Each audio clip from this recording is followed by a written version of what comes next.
You know, right. The podcast that uncovers the origin stories of some of the biggest names in entertainment, media, sports, entrepreneurship, and so much more. Nick Durst here, along with Joe Calabrese and Joe, our guests today. Right up your alley. You're a big time writer, an avid reader, and you do a whole lot of manifesting. So let everybody know who we have with us here today. Well, I mean, I try to convince you, right? And I think you still need some convincing, but luckily, I think we found two guys who are up to the task. Very interesting backstories. We'll get into that once we start the interview. But we have some showrunners here, producers, authors, very into the sci-fi space. We have the creator of the show Manifest, and then we have the co-authors of the novel Detour. So very, very interesting. And we welcome Jeff Rake and Rob Hart to the show. Guys, welcome. I hope that intro kind of did you guys justice. Again, it's going to be a very interesting episode. But first off, how are you both doing today? Rob, how you doing today?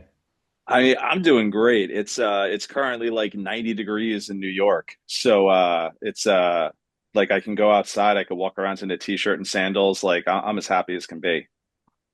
Yeah, I got to say it's not 90, but it's pretty warm out here in LA where I live. And yeah, just enjoying the day, doing a little work and pausing to have a little fun. So what Joe always tells me, and unfortunately I've never been, but he tells me there's nothing like Southern California. But he also could attest to this that there's nothing like a Northeast summer. Isn't that right, Joe? I mean, listen, you can't spell California without C-A-L. There's just something to the Calabrese, name. California. But yeah, I mean, listen, we're based in New York. This winter we got hit pretty heavy. It was a little more cold than usual. We haven't gotten big snowstorms in about 10 years or so. So we got two back to back within about a month of each other. But the weather has been awesome here in New York the last couple of days. First real heat wave. But I mean, nothing beats that SoCal weather. And I mean, I've been out there a bunch of times. I have an uncle who lives in Westchester, which is kind of like near Marina Del Rey. Loyal Yeah, Marymount yeah, is over there where LAX is. So I love where he lives out there. But I was there last year. I did a 7 day LA trip, and then I stopped in Vegas for 2 days. So yeah, you we're did. hoping to make that SoCal trip from New York a once a year thing. And so Nick, we're gonna have to manifest it with the rest of this podcast. There we Yeah, you'll go. you'll be back out there before long. But obviously, Rob and Jeff, you guys, busy guys, you got a lot going on. Rob's looking very laid back right now. But I'm It curious, really is. when you guys start your day every day, what's the first app you end up checking on your phone? Wow. Good question. Weather. Ooh, Like that. I like that too. I feel like for me it's always email because I invariably wake up to at least 10 emails, eight of which are spam and two of which I have to respond to. So that's always kind of my first thing is just knock those off the bat because something I learned about myself is that if I have a couple of things in front of me and they're easy tasks, I need to do them right away or else I'm going to forget about them. So I just figure boom, boom, boom, answer them, done, move on to the next thing. Yeah, I use email as my to-do list, which is kind of an inefficient idea. Just anytime an item comes up, I email a to-do item comes up, I email it to myself, but that can disappear down the scroll pretty quickly. So I'm probably right on email right after I check my weather, and I bang it out OCD style like Rob does. All right, there you go. And Joe, obviously, with your blossoming real estate career, you're on email nonstop, checking the Yeah. MLS and your clients. So makes sense. I like the weather answer. I haven't gotten that one before. No, it's a good one. Email we got once, and I was surprised only once, but now it's a two-time answer. So I appreciate that. So Rob, obviously, you, like me and Joe, Staten Island's finest. You graduated from Farrell along with the Impractical Jokers, so a lot of Yep. talent on style. And talk to us, what was it like growing up here? How fast were you able to get out of here once you decided enough is enough? And what's the best pizza on style? Oh, I mean, best pizza, Donino's. I mean, without a doubt. Uh, I never really got to the point where I thought enough was enough. Like I love Staten Island. My daughter goes to school there. My ex-wife lives there, so I still spend a lot of Okay. time there going back and forth because we have joint custody. I live in Jersey City now, and I probably wouldn't have moved if not for my current wife, where, just spacing wise, like we had to live here. I'm also saving a lot of money on taxes, which Oh is yeah. kind of awesome. And it's quieter and there's parking and that's all awesome. But I really appreciated growing up on Staten Island because it's like that halfway point between the city and the suburbs. Like I was a North Shore kid. I was born in West Brighton. I lived in Stapleton, off and on for a long time. Kind of moved around like the West Brighton area, and the last apartment I had was by Hop Shop over on Van Duzer, which I loved. And it's nice to have that access to the city. It's easy enough to get into Manhattan, but it's also quiet enough that you can sleep at night.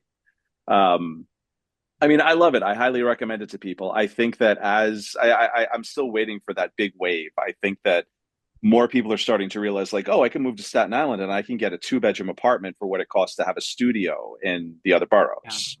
So I think the more time goes on, the more you're going to see people moving to the island. Other than transportation, I think Staten Island is the best of the five boroughs to live in. You got more space.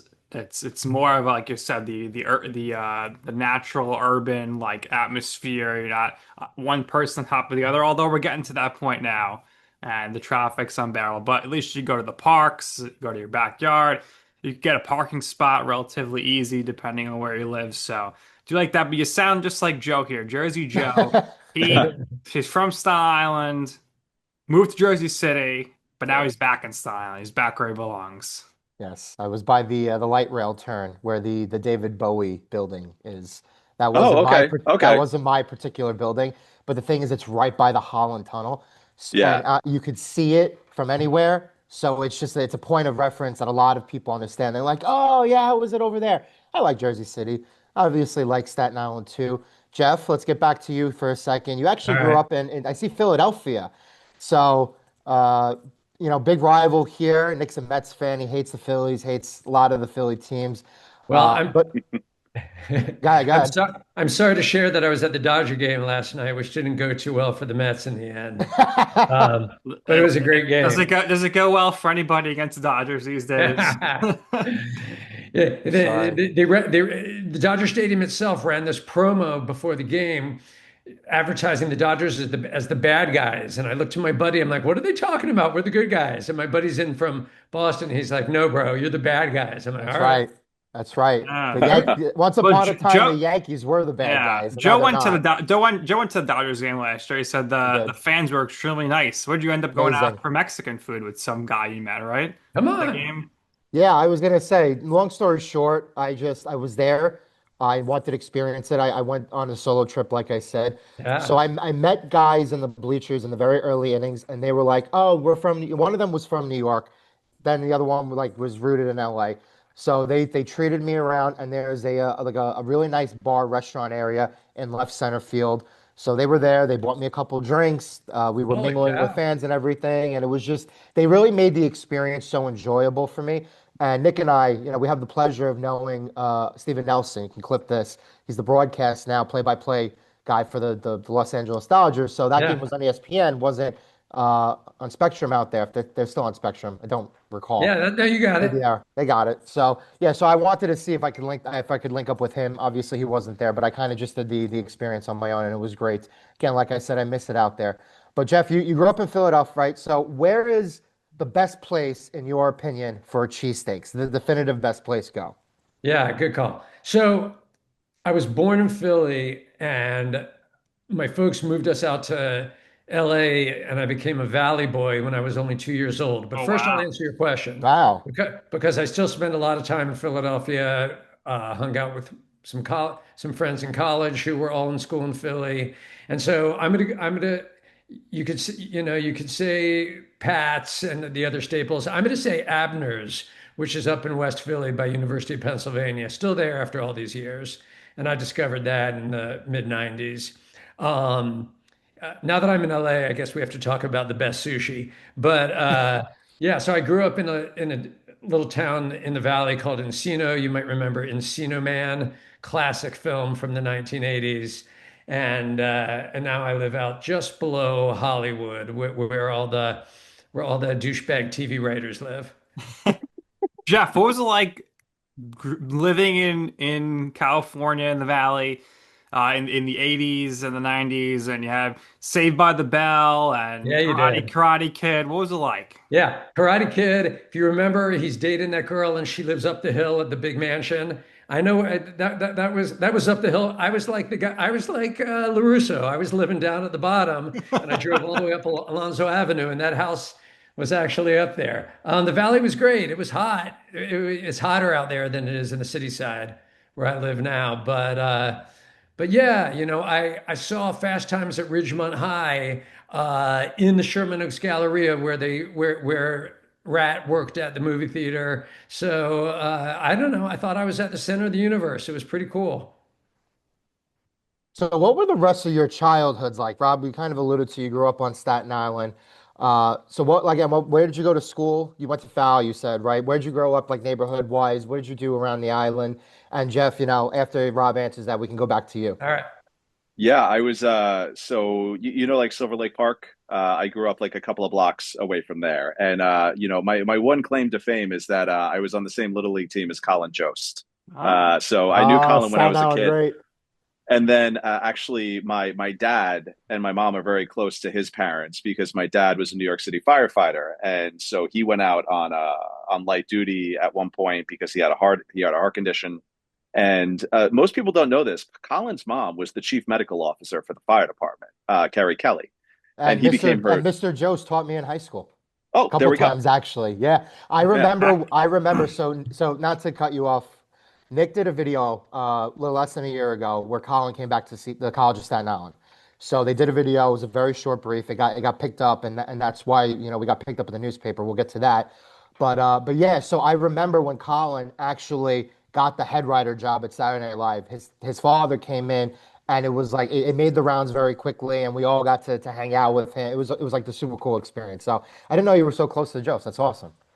Yeah, I mean, I'm not like super close with Colin. Like we've emailed about stuff over the years, but yeah, my folks and his folks, like they still hang out all the time. But yeah, I feel like most of my childhood was just like riding my bike around like Silver Lake and Clove Lake and like going to the Taco Bell on Clove Road, which is now a liquor store, and Yeah. just hanging out with my friends. It was kind of weird as I got older and into high school because I was living on the North Shore, but I was going to Farrell, which is down on the South Shore. So I feel like I spent a lot of my high school experience on the Staten Island Railway, just like going back and forth to school.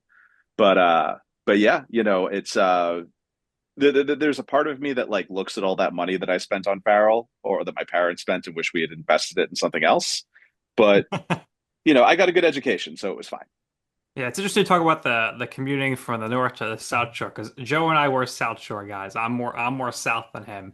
We're not in like the Tottenville area, but I worked in Manhattan for so many years in like Midtown, and every time anyone find out I'm from Staten Island, the first question they go is, "Oh, did you take the ferry here?" I'm like, "No, I did not take the train 40 minutes to the ferry and then take the ferry 30 minutes, take another 30-minute train ride. I unfortunately took the express bus through the tunnel and it took a 2-hour commute." But it's just Right. crazy. If you, some people that don't know Staten Island are just like, "Oh, the ferry." Everyone was supposed to buy the ferry, but no. Most people on Staten Island, you got to travel a bit to get to the ferry. Well, and that's why I always really liked living in the North Shore because the ferry was my condo. And Right. it's like so I keep an office space in Manhattan when I need to like get away for a day and just get some writing done. And it was great then because I could just walk to the ferry. It was like 15 minutes and then like boom, I'm in the city. And now my commute's not really that different now. I take the light rail over to the path and it's kind of the same. Very nice. Very good, very good. All right. Same question to you, Jeff. You moved to California when you were very, very young. Yeah. What was your childhood like? You were surrounded by self-proclaimed douchebags out there, but it must No, have been a great experience. I'm surrounded by them now. But Now, no, wasn't that back in the now? day I was just a suburban kid and sunny California, and it was great. Yeah, it was the 80s. We had K-Rock. I don't know if you know K-Rock, the radio station, but that was kind of like the seminal spot for for rock and roll, and I would go see these at the time little bands like Sparks and Oingo Boingo at these little clubs, and they ended up kind of blowing up. And Danny Elfman became a huge movie composer. But yeah, I was just going watching a lot of movies, going riding on my skateboard, riding on my Diamondback dirt bike, and just kind of chilling in LA. Lot of cannabis in the air back in Encino in the 80s. And so, just wearing my slip-on Vans and doing my thing. Sounds like a real true Cali kid. I love that. How'd you guys meet? Yeah. Was it a romance at first sight? How was the synergy? Again, because in order to manifest things, right, there has to be a certain type of energy in the dynamic. Now that shows, I think, with Nick and I, because we get compliments all the time on, oh, you guys always ask great interviews. A lot of people consider us like oil and vinegar or salt and pepper, where we work really, really well together, but obviously we share similarities, but complementary differences. Do you guys see that same dynamic in you two? For sure. Yeah. Take it, Rob. Well, no, well, when it comes to the story about how we met, why don't you kick it off? Because I think that's a good starting point for how we came together. So you're not going to believe this, but Rob and I did not meet in person until we had completed the first draft of the book. So Wow. that was like, many, many months after we met on Zoom. So it was a long distance and continues to be, a long distance bromance. I had an idea for a book. I didn't know how to write it on my own. I'd never written a book in my life. TV scripts, sure, but obviously, a very different thing to write a book, which I considered incredibly intimidating, wouldn't know how to start.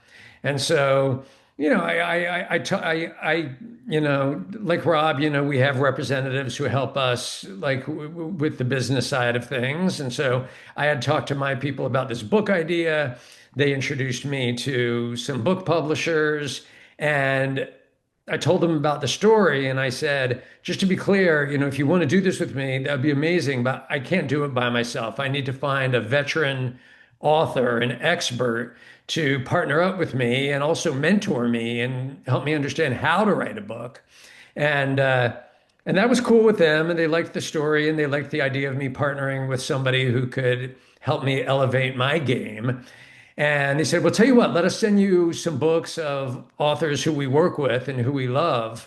And they sent me a pile of books. And it only took me to the second book when I opened this book. It was called The Warehouse by this guy named Rob Hart.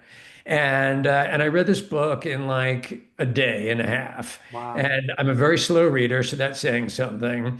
And I knew this was the guy because the characters were incredible. It was like this kind of slightly dystopian near future. And that's what my story was about. And I just loved how this guy wrote suspense. I loved how he wrote his characters. And I just, finished the book, and I called back, the publishers who had introduced me. I said, well, if Rob Hart wants to meet with me, I want to meet with Rob Hart. And, we got on a Zoom, and I'll say the rest is history, but Rob, why don't you take it from there? Yeah, it was funny. I get a text out of nowhere from my friend Angeline, and Angeline is someone who I'd worked with previously in publishing, and now she's an agent. She's on Jeff's team, and she's like, can we talk on the phone? And I was like, oh, what did I do? Yeah. We get on the phone, and she's like, listen, I got this author. We sold this book. We need someone to help him out. Would you be interested in seeing the pitch? He did this TV show Manifest. I'm like, oh, I know Manifest. I was like, send me the pitch. And I read the pitch, and I'm like, I got to do this. This is so cool. It's such a fun idea. It's right up my alley because it's big sci-fi craziness, but like with really, really strong characters. And I was so excited about the prospect, but there's always that last little leap you got to make, which is, can we work together? Right. And Jeff is a TV guy, and TV is a collaborative medium. You're in a writer's room, you're working with various writers. So I kind of figured, like, yeah, this is probably going to be okay. Because look, I've got friends who are authors who I would never work with in a million years because they're psychopaths. And I value my friendships with them. Like, I know co-writing with them is going to be a problem. But, I figured, let me meet with this guy. And as soon as we got on Zoom, it was like, it's like, how like sometimes you meet somebody and you're talking like you're old friends. It kind of felt like that. And we just started riffing back and forth, like, well, what if we did this? Like, oh, this is a cool idea, but like, how about we try this? And yeah, it turned into probably a couple of weeks of like Zooms and phone calls while we were like nailing down the story and getting the outline all set. Yeah, and then it was off to the races. And like Jeff said, we finished the book before we even met in person. So the book was published this year, January 13th, 2026. It's available Penguin Random House, Amazon, what place you can get your books. Now, but before we go and talk about the manifest stuff, right? Jeff, your background's in TV, so maybe you would be more appropriate to answer this question. Okay. As it comes to Detour, right? Could the book eventually be adapted into a screenplay or another TV series? Have you had thoughts about that? Have there had been conversations about that? Has somebody approached you and said, you did this, I think you could do something really, really great with this? Has that come across your way? It's for sure come across a little piece of backstory that I didn't share with you when I answered the last question is that when I first went in to tell my agent about the idea, I didn't describe it as a book. I actually described it as a TV show. Mm. And it was my agent who said to me, that's a cool story, he said. But he also said, as you were talking about it, it kind of sounded like a novel. And so just what you're asking about, Joe, is kind of what came out of his mouth, which was, what do you think about going and trying to write the book? It wasn't. I don't think he said movie. I think he just went straight to book.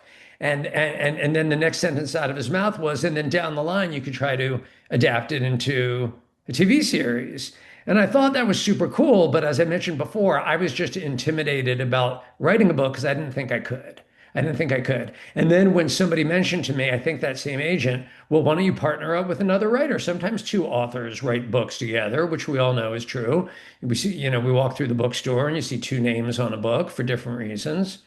And anyway, so then we got into the book of it all. But yes, I would love to see it ultimately adapted. Probably not for film, I think for television, because there's a lot of story to tell. Rob and I are hoping that this turns into at least two books. We've actually written a draft of of like part two.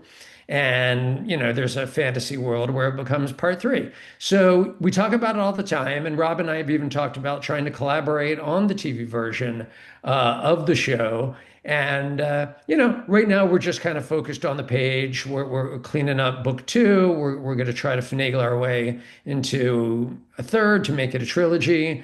But yeah, that would be cool. I mean, even, Rob and I have even talked about, well, who would play that character if it was on TV or in the movies? And, that's a fun game to play because that's a happy scenario where you're making a show. Yeah, I'd be up for it. And I think my friend would be also. Yeah, and I gotta say too, like that's a real credit to Jeff's character because the way these arrangements usually work is that when a co-writer gets brought in, like me, it's called right for hire. So I basically, I sign a contract, we have agreed upon terms, and you do the project, and then that's it. We went on tour for this, and he put me up in his house. He didn't have to do that. There's nothing in the contract that says that I have to be a co-writer on the TV show, but we've talked about collaborating on that. So it's been it's been incredibly rewarding, working with someone who values you in that process. It's really, really exciting for me. Well, I'll just chime in and say the feeling's mutual, and I feel like I'm the lucky one. Ah, that was very sweet. Love that. Now, Nick gets all the time a couple of celebrity lookalikes. One of them is Matt Damon. Now, I don't know if you guys necessarily I see never it. heard that before. I see it a little bit. Like there's a resemblance. Who said that? Somebody's definitely said that. I don't know how you don't remember that.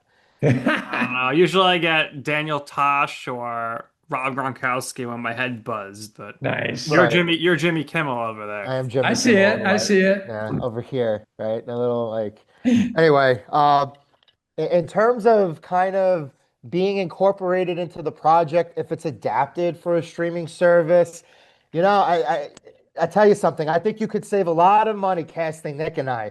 We're low maintenance. We'll bring entertainment. Obviously, we're both good looking. We got the Staten Island connection. We're very into this stuff. I think we could be, definitely assets for you guys. What do you think? Have your people call our people. I mean, we deliver so much information with like interstitial chapters, like emails and news reports and stuff. No one says we can't add a podcast crew to it. So, Oh, all There you right. go. Well, maybe we'll see. Well, I like where your head's at, Joe. But it took a lot for Jeff and Rob to get to where they are, successful in their careers today.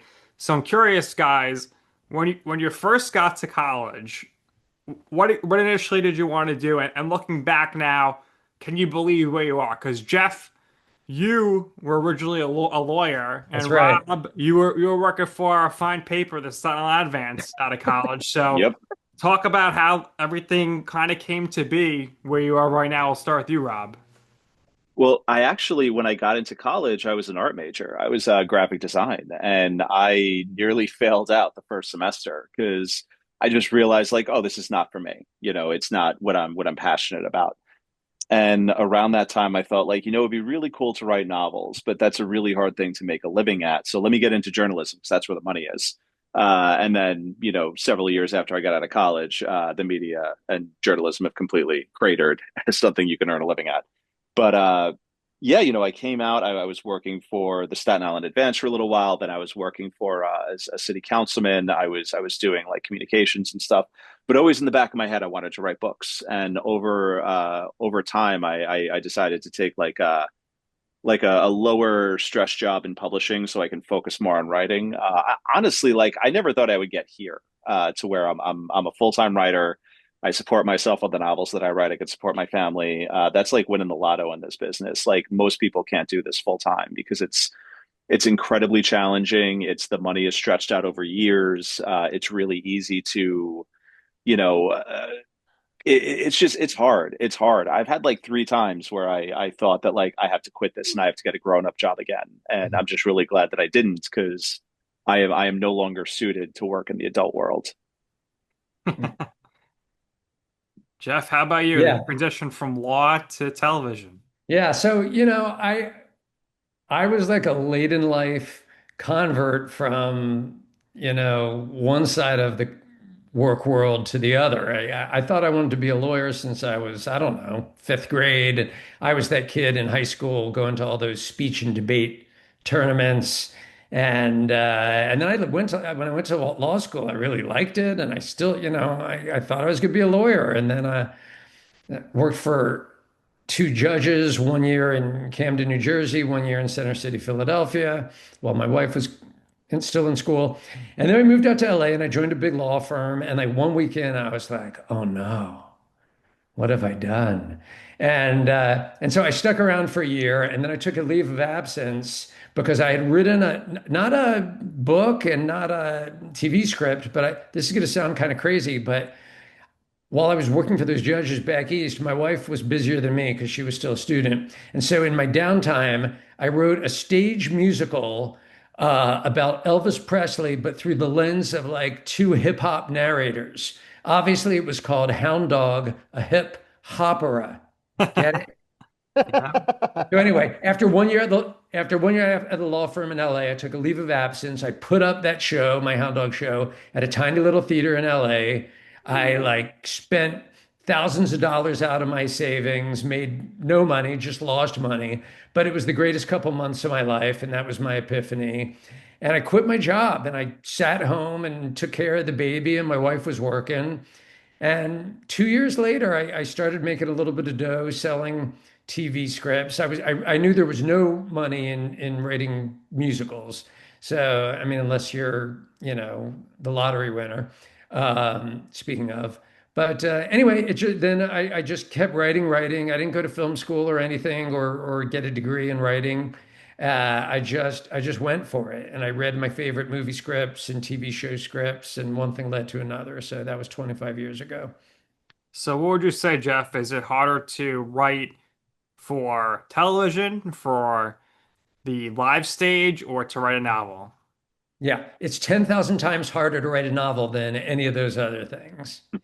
And Rob's heard me say that a few times, but I really believe it. You know, you write for the stage or you write for television, and First of all, you just have to, let's just stay with television. So I work in 1 hour television. So, those scripts are like 50, 55 pages. You're just writing like dialogue and little bits of action. I don't know if you guys have ever seen the inside of a TV script, but there's not many words on the page. It's just like a conversation and a little bit of description. And we all know what books look like. They're hundreds of pages. They have thousands, tens of thousands of words in them. And there's just so much more you have to describe and have internal monologues and talk about what people are thinking. And it's so layered in a way that those other mediums aren't. And I don't mean to make light of it. Of course, it's hard to write a TV script. Of course, it's hard to write a musical. But for my money, look at all those books behind Rob, and look at all those pages. It's a marathon, and whatever. I mean, I know how to do it now thanks to Rob. Can I do it again without Rob? I have no idea. But Rob, what's your opinion? I actually I wrote one TV script once because I wanted to sort of like learn that language because it really is like speaking a different language. And I gave it to a buddy of mine who works in TV. He did shows like Gotham and The Mentalist. And I was like, can you read this and let me know what you think? And he read it and he's like, well, I can tell a novelist wrote this because there's way too many words here. Mhm. Um, but yeah, I mean, the same way that Jeff feels like writing novels is harder. I feel like writing for TV is harder because with the novel, like that's just kind of how I think when I'm looking at the page. And when it comes to, everything has to be so visual and everything, it's the pacing of it that drives me kind of crazy of like, I think the rule is that like every page of a script is 1 minute on the screen. And just sometimes I would just sit there and look at it and be like, is that a minute? Is that a minute and a half? Is that 5 minutes? Like, I don't even know. And it's just my brain's not situated for it. So it's something that I need to practice a little bit more before I feel confident with it. All right, very interesting. That's what I was expecting you both to give the opposite answer, but I guess we'll just see where the detour takes you guys moving forward here, obviously. Now, Jeff, obviously, you had a huge hit in your hands with Manifest. When you came up with the idea, did you realize how popular it was going to be? Did you come up with this while you were flying to or from Jamaica? Have you been to Jamaica since? And just talk about that awesome time period for you in your life of Yeah, developing the show. cool. I've never been to Jamaica, believe it or not, Wow. but I've been on many airplanes. So the backstory that not everybody knows about the TV show Manifest is that I thought of it all the way back in 2007, 2008. Lost was Lost. still on television, and that probably inspired me a little bit. But I was driving in my minivan back from Arizona with my wife and four kids, little kids at the time. And I was between jobs. I didn't have a job, and I was desperately brainstorming for a big idea. I had been working already as a writer for about 7 or 8 years, but I worked on like law shows, no surprise, cop shows, like very ordinary shows. And I thought, well, I want to come up with a crazy idea like Lost. I want to come up with a big idea that's going to capture the imagination of the world. And Manifest, one liner, two families get split up to take two different planes home from Jamaica. One lands 5 hours later, one disappears and lands 5.5 years later, right? So that was the conceit. And I thought of that because I was in that minivan with my wife and kids. And this is going to sound morbid, but I was thinking to myself, what's the worst thing that could happen to me and my family right now? Yeah, and so I'm just quietly, we're probably listening to like fruit salad, yummy, yummy on Loving the the, Wiggles. what Right I'm now, talking quick about. aside, Yeah, I have a right. 2-year-old right now where the Exactly. Wiggles live rent free in my head. Exactly. So I'm sure we're listening to some kid music like that, but I'm like thinking these dark thoughts about, what could happen right now. And the craziest idea I came up with was like, well, what if this wasn't a plane? What if this wasn't a minivan, a car? What if we were on a plane? What if we got separated? How could we get separated? And on and on and on. And so that by the time I got home, I was like, okay, honey, I gotta go write something down. But anyway, so you may be asking, why didn't you make that show in 2008? And the answer is nobody bought it. No, why didn't they buy it? Maybe because I was a writer who wrote lawyer shows. Like, what do you know about science fiction? Who knows why? But the bottom line is it sat on my shelf for 10 years. So cut to 2018, I'm again between gigs. and I'm trying to think of new ideas, and I'm not hitting anything that feels great. And so I thought well, maybe I should try to do what nobody in Hollywood is supposed to do, which is to brush off my old idea and bring it into the executives that I've been working with. They were cool. I told them the whole story about how this was old, nobody bought it, it's, spent or whatever. And they go, I don't know, we like it. Maybe we should go run around with it. And the one thing that had happened between 2008 and 2018 was that Malaysian Airlines flight that disappeared. Do you remember Mhm. that? Yeah. And so that was sort of like a real life version of my idea. That one still sort of remains a mystery. But this time when I could go around and pitch the show, I could I could start with that, right? And I could remind people about that, and they'd be like, "Yeah, that was pretty crazy." And I said, "Well, what if that happened? What if I told you that plane landed yesterday?" And it was a little bit more of an enticing introduction to the pitch. The pitch was the same. I told the same story, same characters, same conceit, Jamaica, the whole shebang. And this time they went for it. But I'll mention just one last thing, because I'm talking too much. But you may not recall that Manifest premiered on NBC. It ran for 3 years, and they canceled it. They canceled it after 3 years. And the same week they canceled it, the first two seasons of Manifest showed up on Netflix. That was a coincidence. I had no idea, but we were sort of the hit of the summer on Netflix that Yeah. summer. And by the end of the summer, Netflix invited us in to kind of pitch, well, what's the rest of the story? And God bless them, they made 20 more episodes for me, and I was able to finish it up. So that was cool. Yeah, so when you made the switch to Netflix, and I want you to keep this in mind with the future project with you and Rob here. Was there any more freedom, less time constraints when Right. writing for streaming? And ideally, where do you see everything going here as far as shows in the future? It Yeah, seems like we're making a big shift away from the traditional ABC, NBC, CBS, for and sure. everything's going streaming. And they're really, and outside looking in, not that it really is this, but it's kind of more of like the wild, wild west where there's less rules, less restrictions. Yeah, I think that's exactly right. To answer your question, yeah, we moved over to Netflix, and yeah, there was theoretically more freedom. You could use language, you could be more violent, you could do all that stuff. In the end, their advice to us was do whatever you want, but we suggest you keep doing what you were doing because you developed a real audience for it. And so, I think if you watch the first three seasons and then the fourth and fifth season, it feels the same. And that was by design because we figured, that could be very risky to make it feel more adult. We have a lot of young people who like to watch Yeah. the show.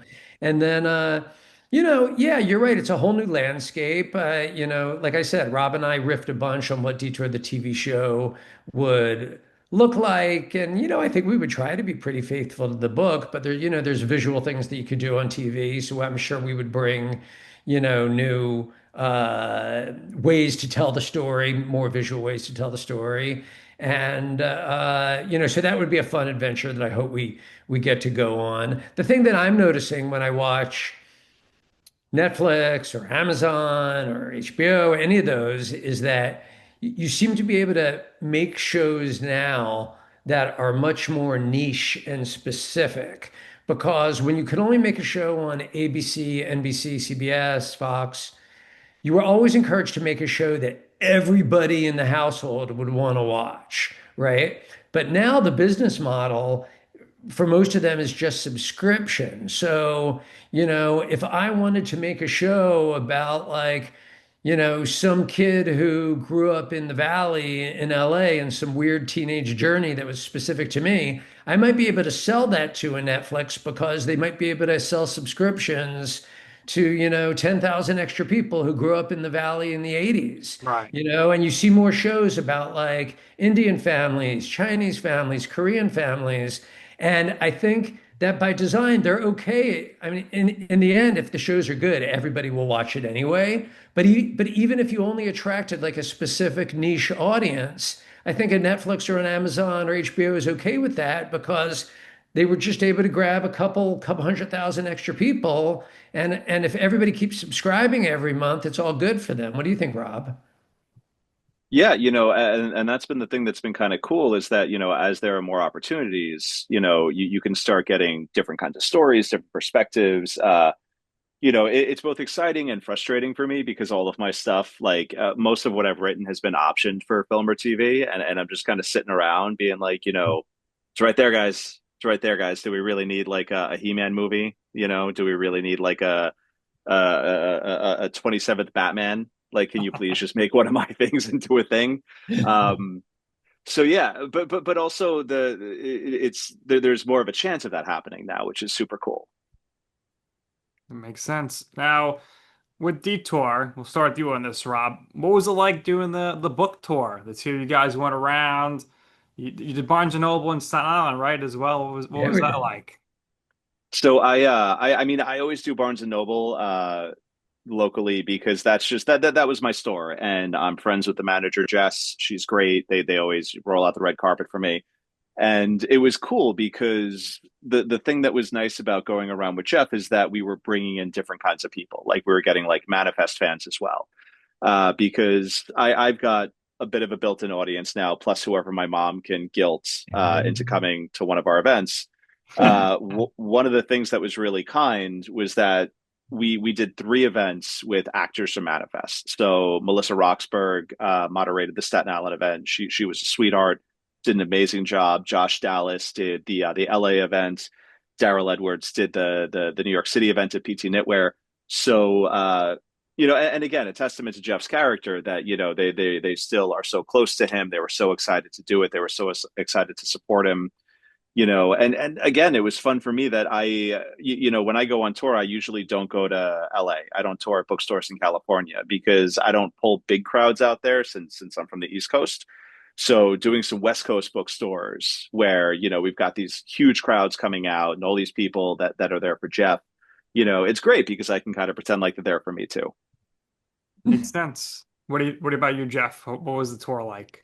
It was super fun. I've never done anything like that. Well, I mean, I've been to like Comic-Con once or twice, but to travel around to bookstores and kind of like go into different cities, towns, that I've never been to before was just fun. And it's just a crazy thing when you make something and you put it out in the world and people come and they want to hear you talk about it. And yeah, it was very humbling and satisfying and to meet people who are interested in the art that you're creating is probably one of the most rewarding things that you can do as a creator, as a writer. And then Rob and I just had a blast. We did a lot of driving around on both coasts, from city to city, and that was just fun to road trip and go eat in some little dive and race over to swallow.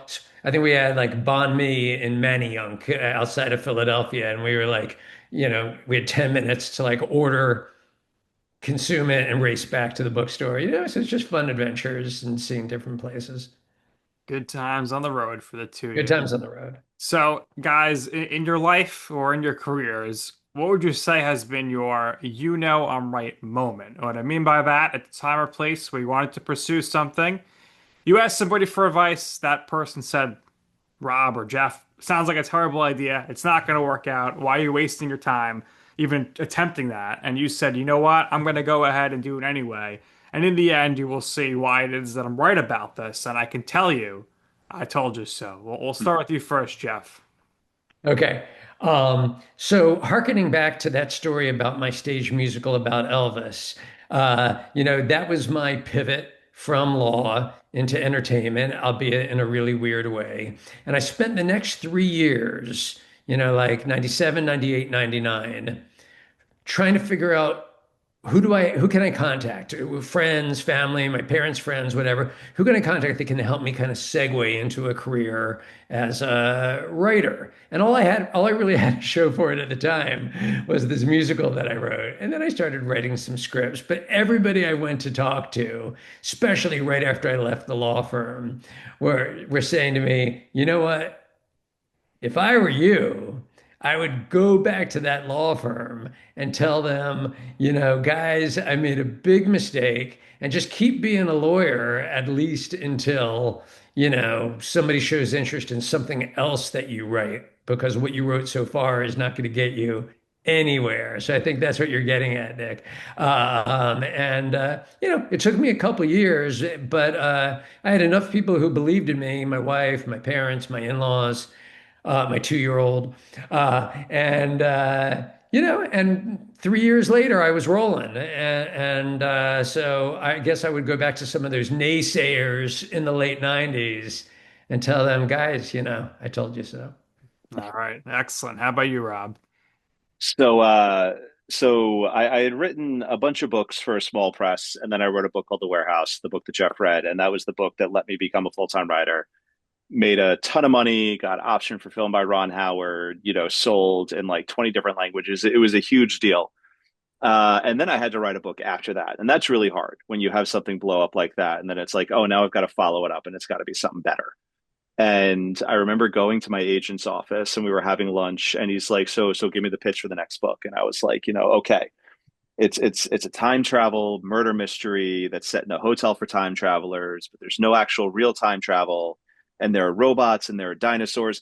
And the pitch was insane. It was this big, ambitious idea. And I was like, it's called the Paradox Hotel. I really believe in the story. I see it in my head. I love it. I really want to do this. And he's like, that sounds insane. Like, don't do that. Like and the idea was is that I needed to do something that felt a little bit more straightforward, a little bit safer, because I needed to, kind of draft off of where I was with the success of the warehouse. And I was like, but this is the book that I really want to do. And he's like, it doesn't make sense. I don't understand it. Like, and I had this other idea. So I started working on it for a little bit and I just wasn't feeling it. And I just kept on going back to the Paradox Hotel idea. And finally I said to my agent, I'm like, no, I'm doing this. If you got to drop me, drop me. If the publisher doesn't want it, they don't want it, but this is what I'm going to do. And I wrote the book and I sent it to him. And I remember I was at a playground with my daughter. She was probably like maybe like 4 at the time, and she's running around. She's on the jungle gym, and my agent calls me, and he's like, "All right, you did it. You pulled off the dinosaurs." I'm like, "I know I pulled off the dinosaurs. You got to give me like." You got to trust me a little bit, but that's sometimes the thing that's hard when you write novels, or really, I'm sure with Jeff, it's when you've got this big giant idea in your head, Yeah. and you see it, you see the shape of it, you see how it's going to work, but being able to explain it, it's like, well, if I could explain it, I wouldn't have to write 300 pages, and so you kind of need the leeway to go out and do that. So the thing that was nice is after I pulled that off, and my agent was very happy with it, the publisher was happy with it. It got close to becoming a TV show, and then the writer strikes happened, and that just kind of screwed everything for a little while. But it bought me a little bit of goodwill, in that the next time I went to my agent and said, I have this crazy idea, he's like, you know what? Go do it. No problem. We'll figure it out when you're finished. Awesome. Well, guys, this has been a real treat, a real pleasure. Thanks for joining us. What we do here is we always give our guests the last word. So, is there anything else you'd like to share or promote that we didn't hit on so far? The floor is yours, and we'll go right back to you first, Rob, on this one. Yeah. So, I mean, obviously, Detour is out now. And then I'm writing a series called the Assassins Anonymous series. It's about like if John Wick got into a 12-step recovery program for killers. Third book of which is coming out in June. That's called Three Hitmen and a Baby. It's a super fun series. It got optioned for a movie by Steven Spielberg. So, fingers crossed on that. But, if you're looking for something to read after Detour, Assassins Anonymous is a good place to go. There you go. And I'm my day job right now is trying to continue Manifest with a spin-off. I'm working with a group of writers, all smart and talented, and we're writing scripts. And so hopefully we can get a spin-off to Ooh. Manifest on the air. But I'll end, of course, just continuing to plug Detour as Rob did. If you haven't read it, I think you'll enjoy the ride. And the part two in that series is called Roundabout, and we're putting the finishing touches on it. Keep an eye out for it by year's end or maybe next January. All right, buddy, go buy Detour now. We'll keep an eye on the silver screen as well and the streaming screens. Looking forward to what the future holds for the both of you. And that's going to do it here for this episode of You Know Where I'm Right for our special guests, Rob Hart and Jeff Rake, and for my co-host, Joe Calabrese, who, much like Montego Air Flight 828, has vanished into thin air and has disappeared here for the last 15 minutes. I am your host, Nick Durst, and this has been You Know I'm Right.